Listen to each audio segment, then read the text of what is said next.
আসসালামু আলাইকুম ওরহমতুল্লাহি ওবরাকাতু। এই সেই উহুদ পাহাড়। কোরআনে বর্ণিত আছে যে দাজ্জাল কতল হওয়ার পরে এক প্রজাতি আসবে, যার নাম হচ্ছে ইয়াজুজ আর মাজুজ। দুনিয়ার পৃথিবীর সকল পানি চুষে খেয়ে ফেলবে। তখন হাহাকার। তখন এই ঈসা আলাইসাল্লাম সাহাবীদেরকে নিয়ে এই উহুদ পাহাড়ের উপরে উঠে যাবেন।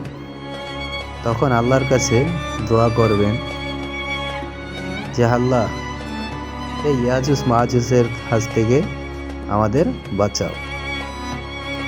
তখন আল্লাহ রব্বুল আলামিন এই ইয়াজুজ মাজুজের ভিতরে একটি ভাইরাস দিয়ে দেবেন।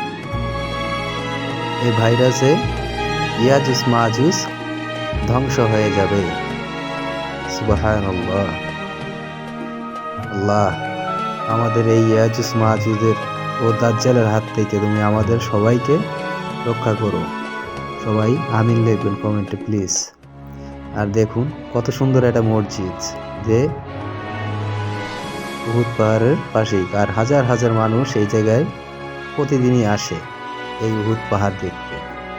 আলহামদুলিল্লাহ, কজনের সৌভাগ্য আছে যে এই উহুদ পাহাড় দেখার। আমিন।